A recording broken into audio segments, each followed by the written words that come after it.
ladera del país.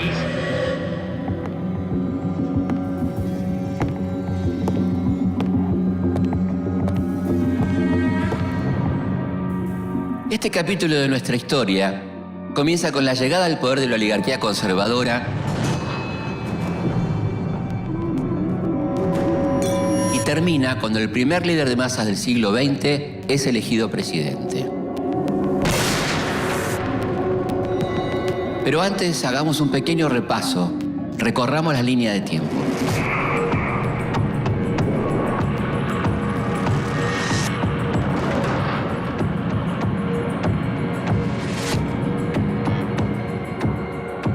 Con la llegada de Roca al poder y la federalización de Buenos Aires, concluye una prolongada guerra civil.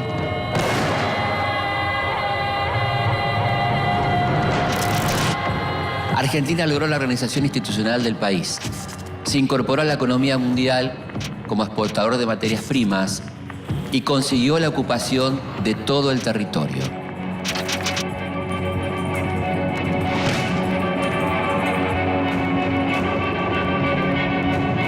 A sangre y fuego,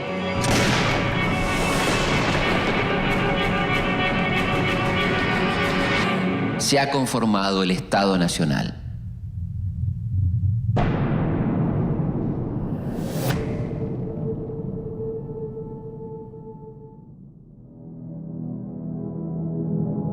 ...1880 es un año central de la historia argentina. Buenos Aires es derrotada por las fuerzas del Ejército Nacional y se ve obligada a entregar la capital. También se llama elecciones, en las que triunfa el hombre que va a marcar el rumbo de la nación durante los próximos 30 años.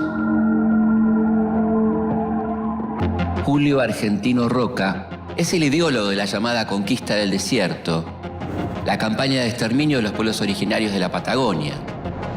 El ascenso de Roca al poder es parte de un recambio en la política local. Roca forma parte de la llamada generación del 80, un grupo de intelectuales y políticos que se piensan a sí mismos como la gente más sana, la mejor gente de la sociedad y por lo tanto los más aptos para gobernar. Creen que el país necesita de profundos cambios sociales y que esos cambios solo pueden llegar de la mano del capitalismo. Los hombres del 80 adhieren a las teorías científicas positivistas, que son la última moda en Europa, y creen que las innovaciones tecnológicas van a tener un progreso ilimitado.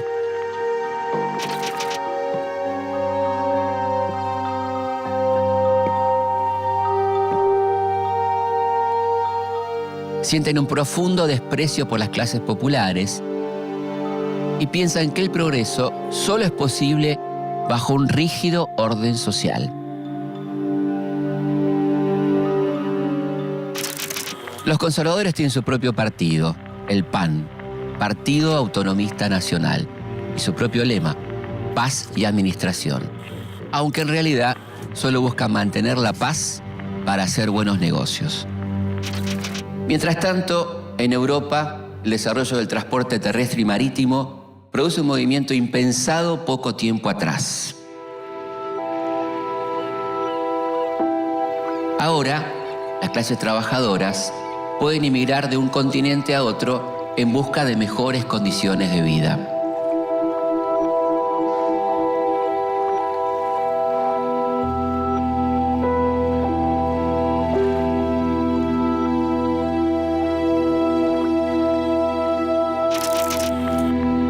Esto permite la llegada al país de una cantidad enorme de inmigrantes. El régimen conservador pretende una inmigración anglosajona que transforme la cultura de estas tierras. Pero la mayoría de los trabajadores llegan de las zonas rurales y empobrecidas de Europa, como España e Italia, por ejemplo. Ante el aluvión de extranjeros, en Buenos Aires se inaugura un para nada confortable hotel de inmigrantes, donde los recién llegados pueden alojarse por unos pocos días para después ser enviados hacia las zonas de trabajo. Durante la presidencia de Roca, aumentan las inversiones extranjeras en nuestro país sobre todo las británicas. Inglaterra pone el ojo en las tierras, los bancos, los frigoríficos y los ferrocarriles. En poco tiempo, se duplican los kilómetros de vías férreas que terminan su recorrido en el puerto de Buenos Aires para que nuestras carnes, cereales y cueros sean exportados a Europa.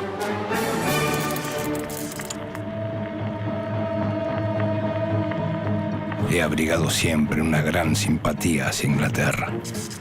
La República Argentina, que será algún día una gran nación, no olvidará jamás que el estado de progreso y prosperidad en que se encuentra en estos momentos se deben en gran parte al capital inglés. Son los años de consolidación del modelo agroexportador.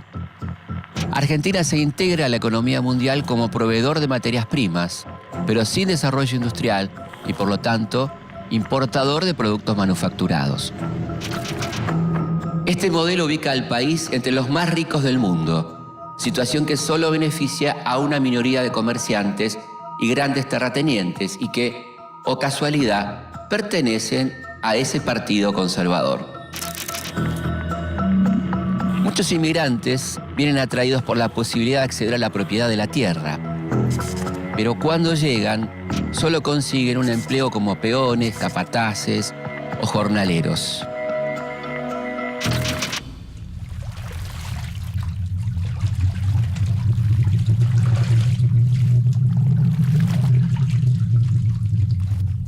Gracias al fruto de su trabajo, muchos lograrán convertirse en pequeños comerciantes, constructores o chacareros de las ciudades y pueblos del interior.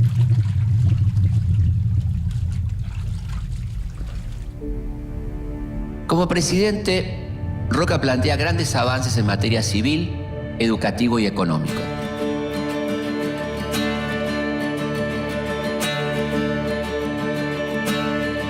Roca también establece una moneda nacional, el argentino, que viene a reemplazar a la gran variedad de monedas que circulaban hasta el momento en el país. Durante el mandato de Roca, también se crea el registro civil, que pasa a controlar los nacimientos, defunciones y casamientos, tareas que hasta ese momento estaban en manos de la Iglesia. Roca también crea el Consejo Nacional de Educación, encabezado por Domingo Faustino Sarmiento. Esta institución es la impulsora de medidas claves para el desarrollo del país, como la Ley 1420 de enseñanza primaria, gratuita, laica y obligatoria. También regula el funcionamiento de universidades y crea escuelas para la preparación de maquinistas y obreros.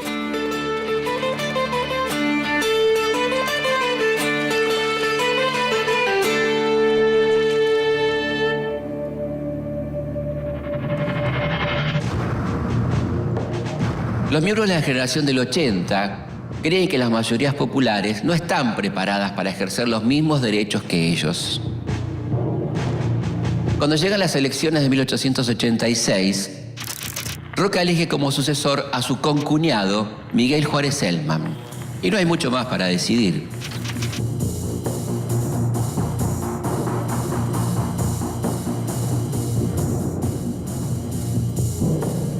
Miguel Juárez Celman. Por eso es que no tienen ningún reparo en justificar el uso del fraude para mantenerse en el poder. Miguel Juárez Celman. No creo en el sufragio universal. Consultar al pueblo siempre es errar, pues éste únicamente tiene opiniones turbias. El hecho del fraude, si es que existe, Bernardo de Irigoyen. será obra de los partidos en lucha.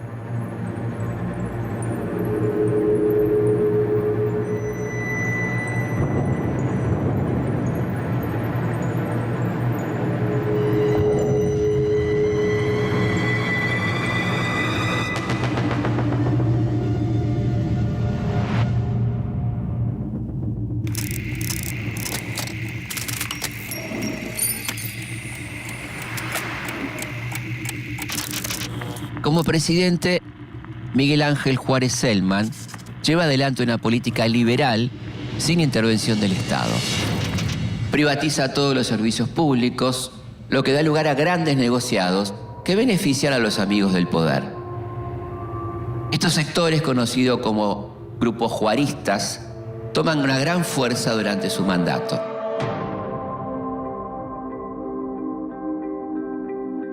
Todo esto sucede en un contexto de una alta inflación y una caída de los precios internacionales. El país se encuentra en una gran crisis. El pago de la deuda externa se hace insostenible, la desocupación se generaliza y se complica la situación de los trabajadores.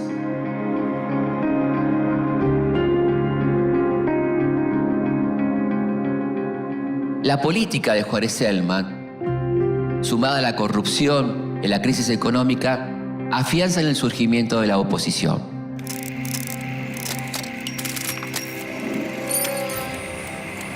La nueva fuerza está integrada por grupos muy heterogéneos que habían quedado al margen del poder y se unen bajo el nombre de Unión Cívica. Rápidamente se convierte en la primera amenaza a la hegemonía del PAN. Uno de sus máximos referentes es un apasionado abogado y orador de barricada.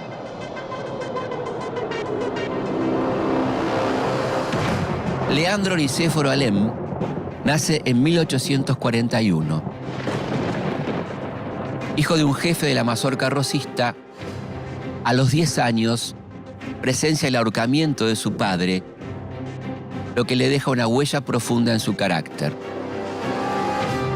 En su juventud milita en el autonomismo, pero cuando la mayoría de los autonomistas se suma al PAN, Alem se opone y queda marginado.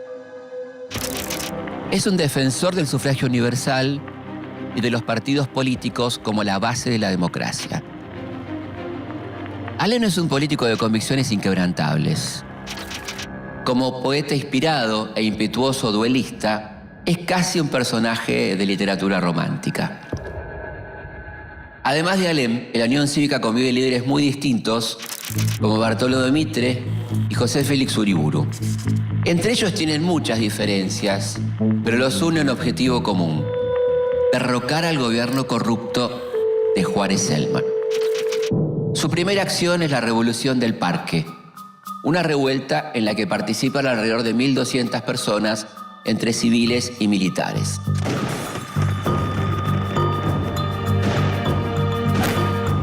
Ni en Europa ni en América podía encontrarse en estos tiempos un gobierno que se le parezca. La codicia ha sido su inspiración. La corrupción ha sido su medio.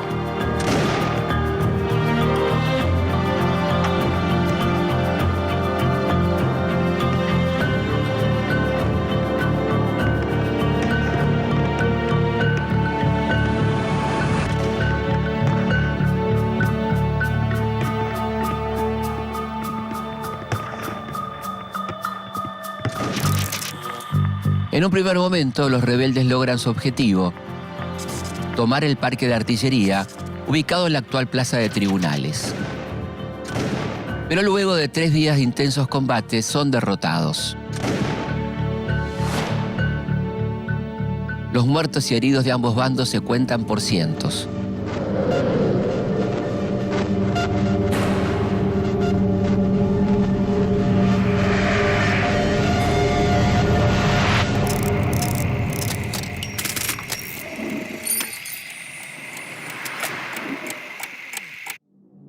La Revolución del Parque es controlada, pero la figura de Juárez Celman se ha debilitado y se ve obligado a renunciar. Quien lo reemplaza es su vice, Carlos Pellegrini, que a diferencia del presidente, estuvo al frente del campo de batalla. Carlos Pellegrini, el gringo, el piloto de tormentas, es el nuevo presidente que, si bien está 2 años en el poder, saca al país de la crisis. Es el precursor de las ideas industrialistas, crea el Banco de la Nación y la Caja de Conversión, que permite convertir pesos argentinos en oro. Es decir, es el inventor de la convertibilidad. una convertibilidad que con algunos altibajos se mantiene durante 40 años y que solo es posible por el auge del modelo agroexportador que ubica a la Argentina entre los países más ricos del mundo. Si bien la revolución del parque es una derrota para la Unión Cívica, abre la posibilidad de una oposición organizada. La Unión Cívica se divide en la Unión Cívica Nacional, liderada por Mitre, y la Unión Cívica Radical, comandada por Alem. Los objetivos de la Unión Cívica Radical son elecciones libres y honestidad en la administración pública. Después de 10 años de total dominio, los conservadores se encuentran por primera vez con una amenaza real a su hegemonía.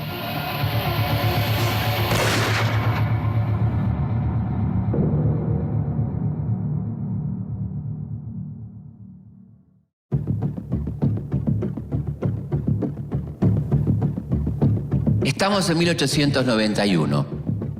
Los conservadores llevan 11 años en el poder gracias al fraude. Y este año surge el primer partido político moderno de la Argentina, la primera amenaza firme a la hegemonía de los conservadores, la Unión Cívica Radical.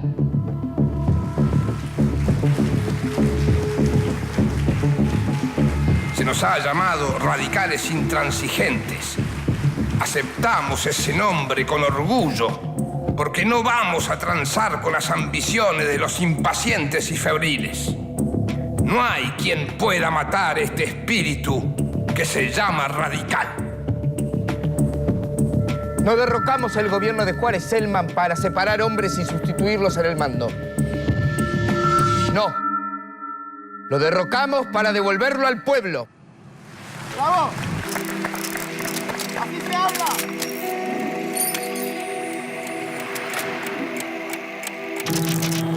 Mientras la UCR se organiza, Pellegrini trata de sacar al país de la crisis económica. Pide a los empresarios y banqueros un préstamo para pagar la deuda y está dispuesto a responder al empréstito como sea. El objetivo de la UCR es ambicioso. Buscan depurar el poder, acabar con el fraude y la corrupción. En las elecciones de 1892, la UCR asume la abstención revolucionaria. Decide no participar porque los comicios se realizan bajo estado de sitio y con cientos de opositores presos. Sin oposición y con la ayuda del fraude, se convierte en presidente el candidato de Roca, Luis Sáenz Peña.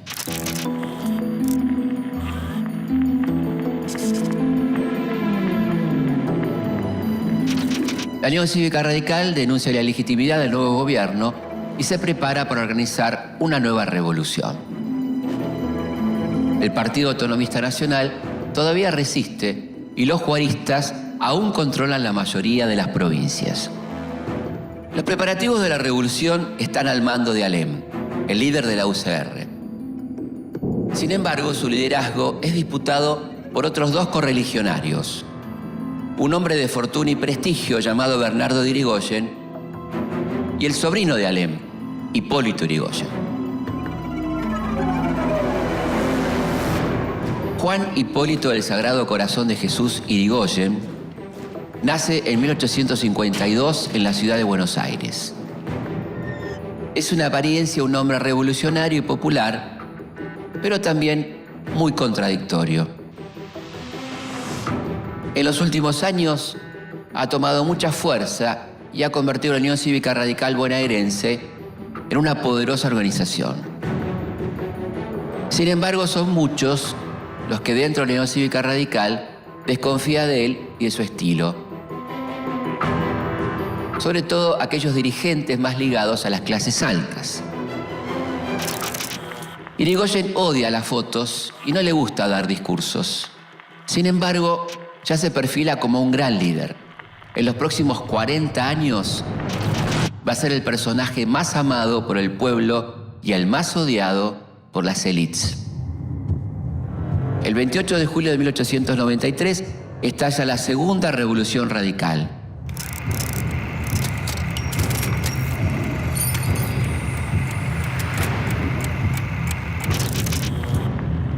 El movimiento armado comienza en San Luis. En Buenos Aires, Irigoyen organiza cerca de 8.000 hombres armados, pero la falta de comunicación entre los levantamientos y la represión conducida por Roca, que ahora es el ministro del Interior, hacen fracasar la sublevación. Para evitar un baño de sangre, Irigoyen disuelve el gobierno revolucionario. Para Alem, esto es definitivamente una traición. Buenos Aires y el resto de las provincias revolucionarias entregan las armas. Alem intenta resistir en Rosario, pero Roca lo convence de rendirse y lo detiene. Al igual que cientos de radicales, Alem pasa los siguientes 6 meses preso, mientras que Irigoyen se exilia en Montevideo. La segunda revolución radical ha fracasado. Para 1895, el presidente Luis Sáenz Peña está muy debilitado. No puede resolver las disputas internas de su partido y no se ha mostrado muy efectivo ante las amenazas revolucionarias de la oposición. Acorralado, presenta su renuncia y en su lugar asume su vicepresidente, José Evaristo Uriburu.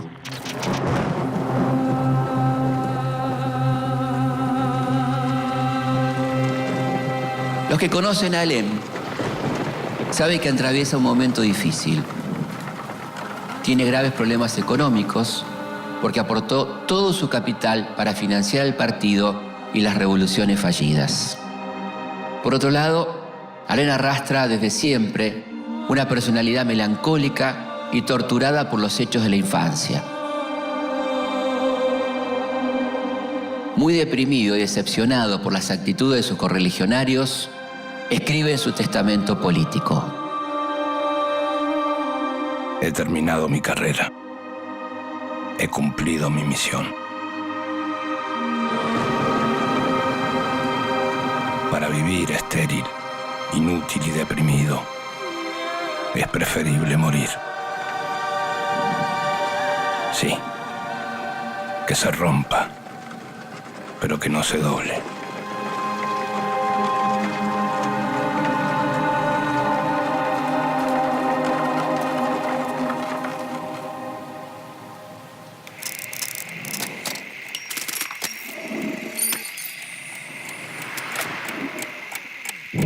Dos años después de la muerte de Alem, llegan las próximas elecciones.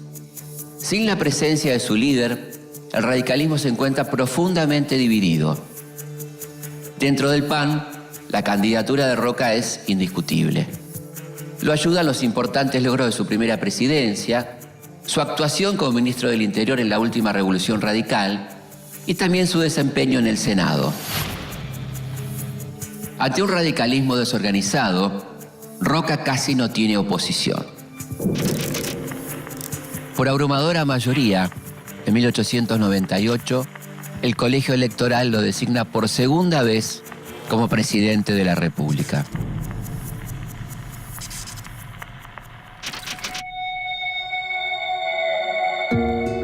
Durante el segundo mandato de Roca, Hipólito Yrigoyen reorganiza la Unión Cívica Radical. Los principios son los mismos: respetar la Constitución, reconquistar la vida cívica y la austeridad democrática. Acusan al gobierno de no respetar las autonomías provinciales y abusar de la administración pública. Según ellos, todo esto hace al régimen conservador ilegítimo y eso justifica el uso de la fuerza para reemplazarlo del poder.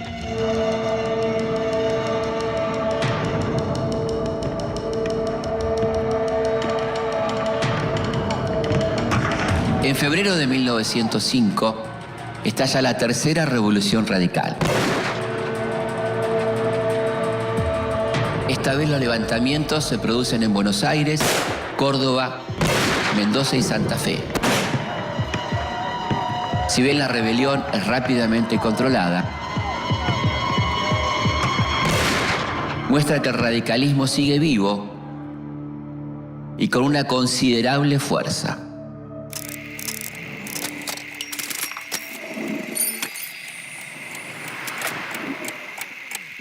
No solo los radicales se levantan en contra del gobierno por estos días. Los trabajadores también se hacen escuchar con manifestaciones cada vez más importantes. Los millones de inmigrantes que llegan desde Europa no solamente traen su fuerza de trabajo. Con ellos también llegan las ideas anarquistas y socialistas, movimientos que pondrán en jaque a los futuros gobiernos de la Argentina.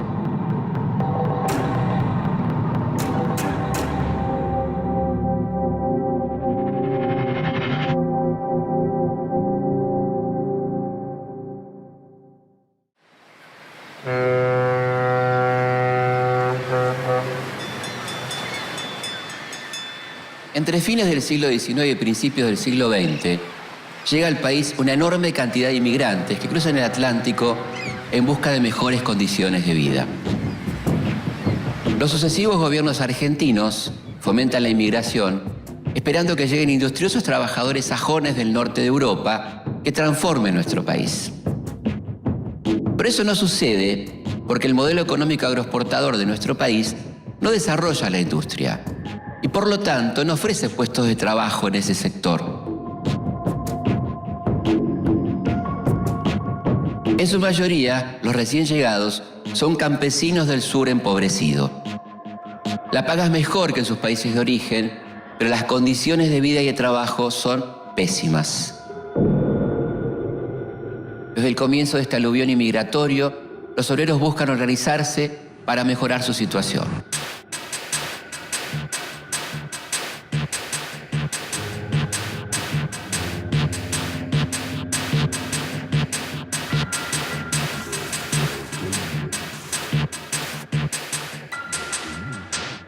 En un principio, se distinguen dos tendencias, los anarquistas y los socialistas.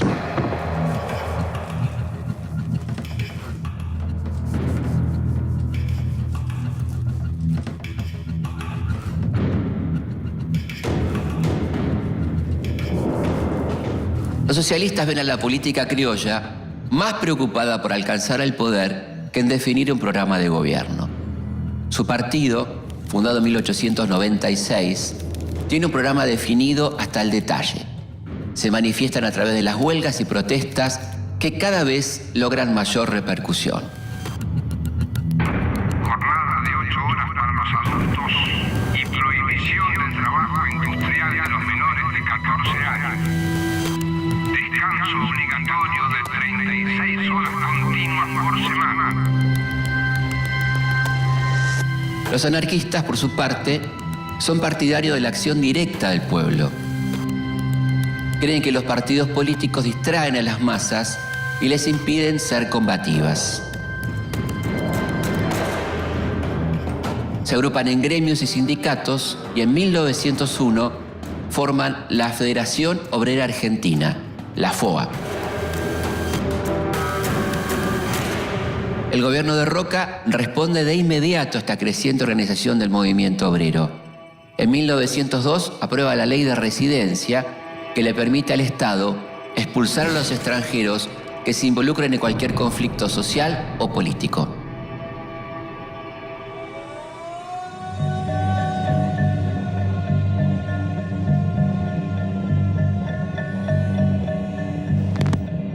También aprueba la ley de servicio militar obligatorio para todos los varones de 20 años. Allí se enseña a obedecer a las autoridades y se imponen los valores nacionales promovidos por la oligarquía para contrarrestar los ideales llegados de Europa.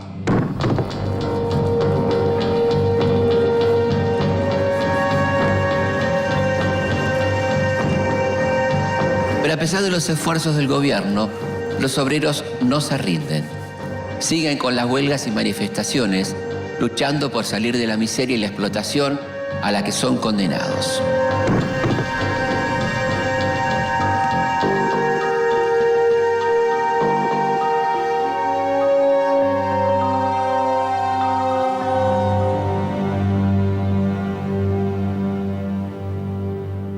Roca impulsa una reforma electoral para buscar representación a los grupos disconformes de la oposición. La idea es evitar nuevas revoluciones. Los socialistas se incorporan, pero los anarquistas continúan por fuera del sistema de partido.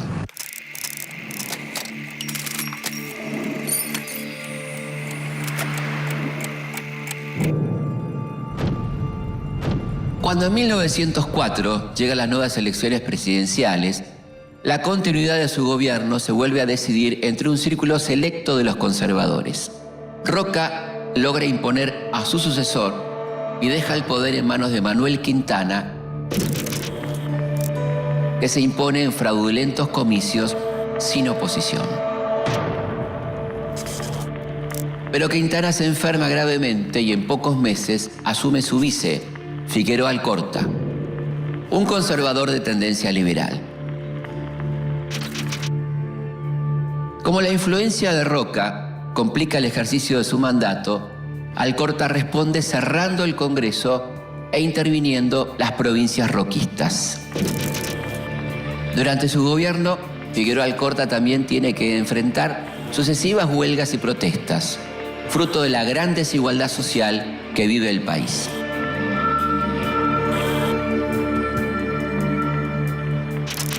En 1907 tiene lugar una huelga muy particular, la huelga de inquilinos.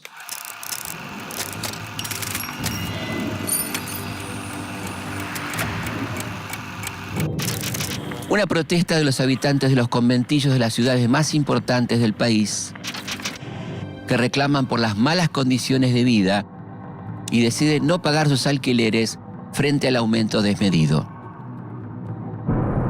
Pero a pesar de los desalojos, de la ley de residencia que amenaza con expulsar a los extranjeros y de la intervención policial, los obreros vuelven a levantarse denunciando sus pésimas condiciones de vida y trabajo.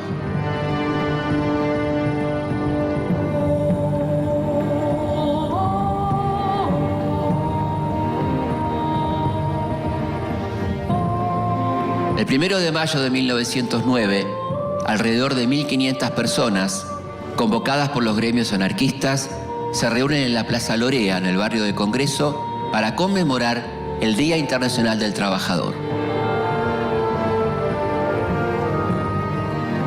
La policía, al mando del coronel Ramón Falcón, llega hasta el lugar con una actitud intimidatoria y provocadora. El acto se desarrolla con normalidad, pero cuando los manifestantes se están dispersando, los hombres de Falcón abren fuego sobre la multitud. El propósito criminal cobarde, bien deliberado de nuestros enemigos, de nuevo se afirma sobre la matanza del pueblo obrero, pretendiendo ahogar con el crimen nuestros anhelos, nuestras obras revolucionarias, nuestro gesto libertario.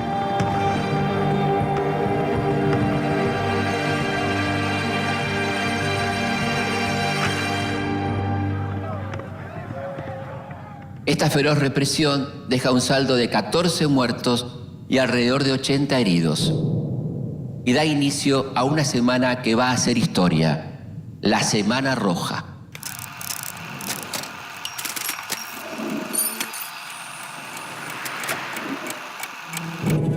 Son días intensos y sangrientos de huelgas generales, manifestaciones y numerosos enfrentamientos entre obreros y fuerzas de seguridad. El gobierno de Figueroa Alcorta ignora los reclamos de justicia contra los represores y felicita al comisario Falcón. Unos meses después de la Semana Roja, en noviembre de 1909, los muertos son finalmente vengados. El jefe de la policía, coronel Ramón Falcón, responsable de la muerte de cientos de obreros, es asesinado por un anarquista ruso de tan solo 17 años, Simón Radovisky.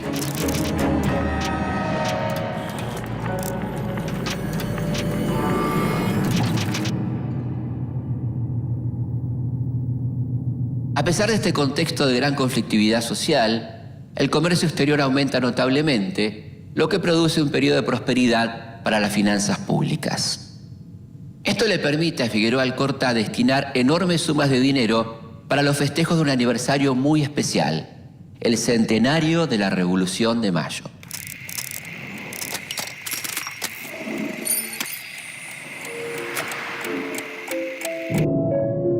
A principios de 1910 se acercan unas nuevas elecciones. Los anarquistas repudian las elecciones por considerarlas una maniobra de la burguesía fraudulenta y los socialistas se ven seriamente perjudicados porque ni los extranjeros ni las mujeres pueden votar. Nuevamente el fraude electoral es protagonista y se impone el candidato de Figueroa Alcorta, Roque Sáenz Peña. Entre abril y mayo de 1910, la Fora llama a un paro general. Se denuncia que en Argentina no hay libertad. Organizan una enorme manifestación a la cual concurren entre 40.000 y 100.000 trabajadores. El 13 de mayo se establece el estado de sitio para festejar el centenario en paz.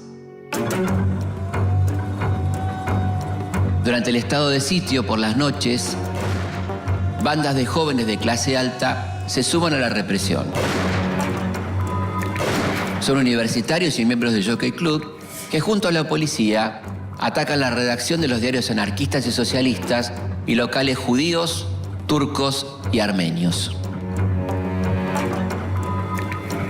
Las comisarías y las cárceles desbordan de anarquistas, pero los obreros no se rinden. Explotan bombas en distintos sitios de la ciudad. Rápidamente se sanciona una ley que prohíbe la entrada de anarquistas al país y se establece la pena de muerte contra aquellos que cometan atentados. Además, se pena con la cárcel a toda persona que imprima o difunda material anarquista.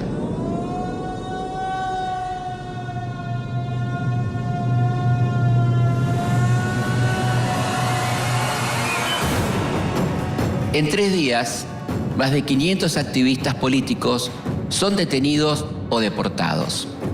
El objetivo es frenar la agitación social y recobrar el control en vistas de los festejos del centenario. El nuevo jefe de policía, Luis de Lepiane, recluta civiles que se acercan a colaborar con la policía. Los nuevos integrantes reciben una credencial en donde se acredita su pertenencia honoraria a la fuerza.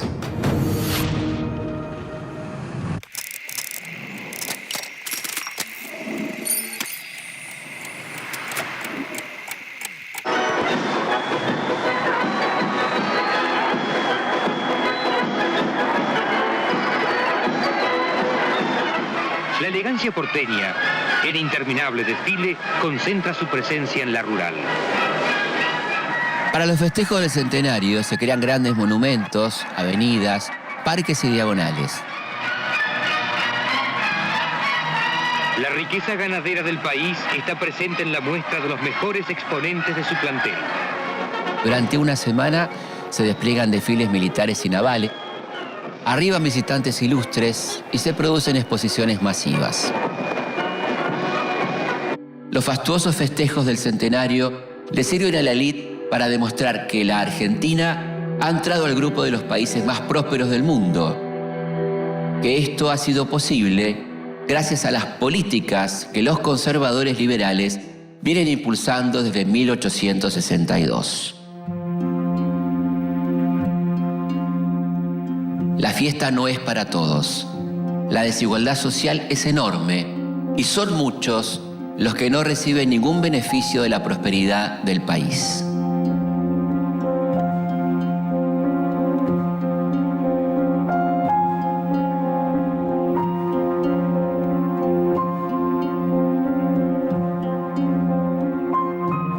Detrás de escena hay censura, miles de presos políticos y sociales y estado de sitio.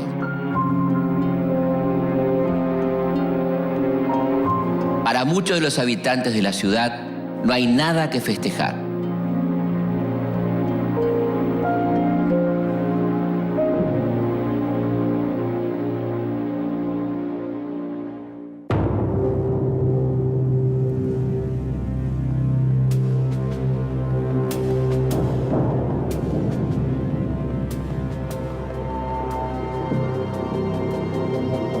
Para 1910, la nación ya tiene 100 años, pero la democracia no encuentra su lugar. El régimen conservador se perpetúa en el poder mediante el fraude y la exclusión social. El pueblo y los incipientes partidos no encuentran espacios para expresarse y son duramente reprimidos. El nuevo presidente, Roque Sáenz Peña, representa un sector liberal dentro del PAN. Desde el inicio de su carrera, tiene diferencias con Roca, pero nunca se va del Partido Conservador. Cuando llega al poder, está convencido de que, así como se realizaron importantes reformas en la economía y la sociedad, ahora es el momento de modernizar el sistema político.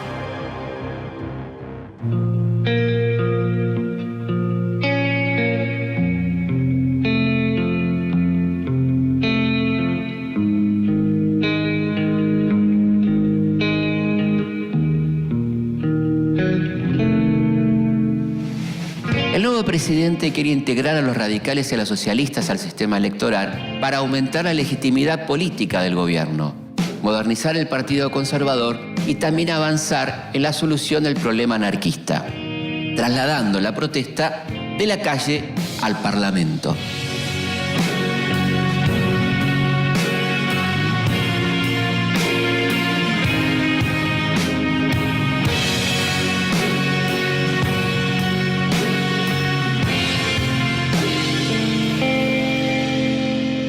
Roque Sáenz Peña se reúne en secreto con Hipólito Yrigoyen, el principal referente de la oposición.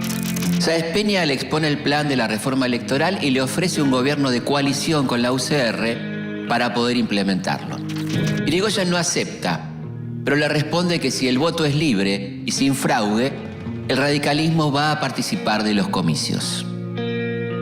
A los pocos meses, el Ejecutivo presenta el proyecto en el Congreso. Propone el voto secreto y obligatorio y el sistema de lista incompleta que permite representación a las minorías.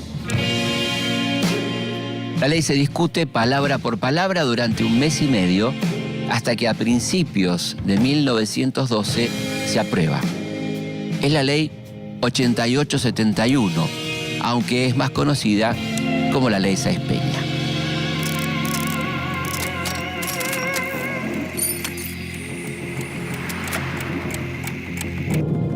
La ley es un importante avance para la participación democrática, pero no ha podido frenar la creciente conflictividad social. Durante el año 1912 hay 200 huelgas en la capital federal y los reclamos no se limitan solo a la ciudad. En la colonia de Alcorta, en la provincia de Santa Fe, un grupo de pequeños arrendatarios rurales inicia una protesta.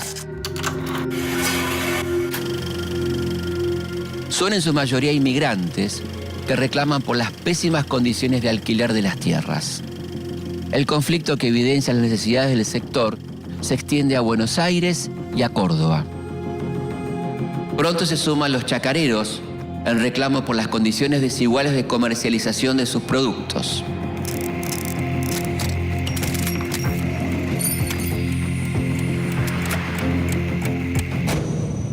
Conocido como el Grito de Alcorta, el conflicto dura 3 meses y logra que algunos propietarios disminuyan el precio de los arrendamientos.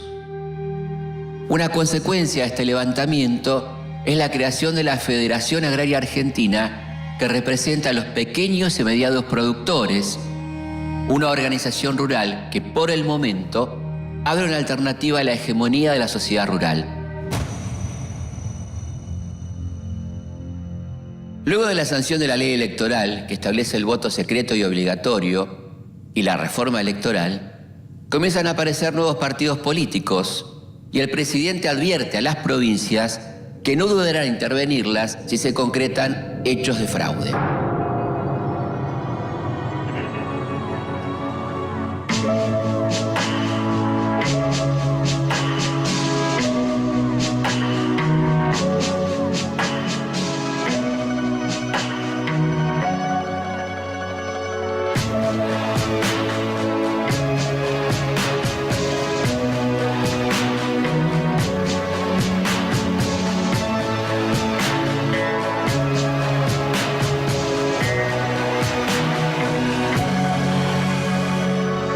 Finalmente llega el día esperado.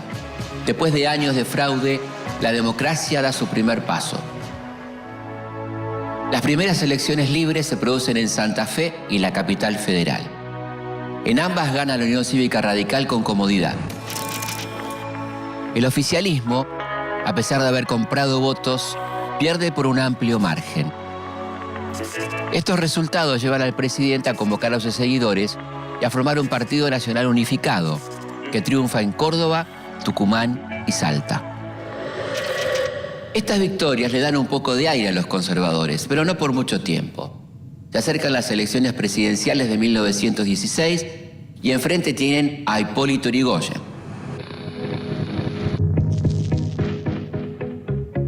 El líder radical, en busca de apoyo, organiza banquetes, caravanas de autos y recorridos en tren. Es el comienzo de un nuevo tipo de líder de masas que presenta una forma novedosa de hacer política.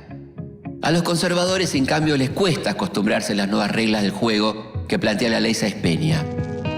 Un pequeño grupo encabezado por Roca propone volver al fraude, mientras que otros piensan que hay que respetar la nueva ley. El presidente Roque Sáenz Peña no interviene en las disputas internas. Gravemente enfermo, se retira de la política y tras unos meses de agonía muere. El soldado de Arica, el brillante diplomático, el gran estadista, ha muerto. Su reemplazante es el vice, Victorino de la Plaza, a quien no le entusiasma mucho la reforma electoral. Teme un triunfo radical y crecen los rumores de que derogará la ley. Pero el temor a una revuelta hace que deje todo como estaba.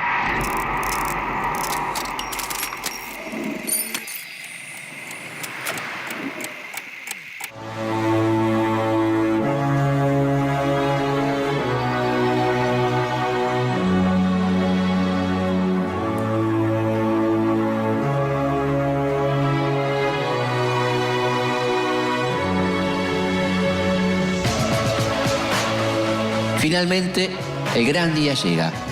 En las elecciones vota cerca del 60% de un padrón conformado solo por hombres.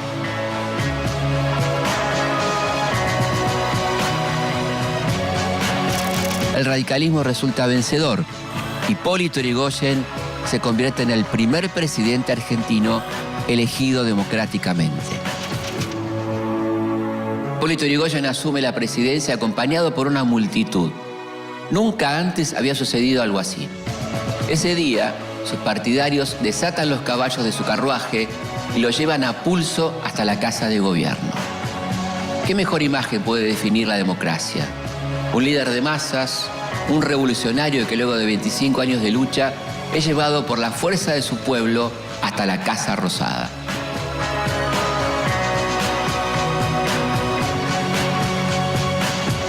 Para 1916, el país tiene un sistema político con mayor legitimidad. Por primera vez, un presidente de la nación cuenta con apoyo legítimo de una parte importante del pueblo argentino.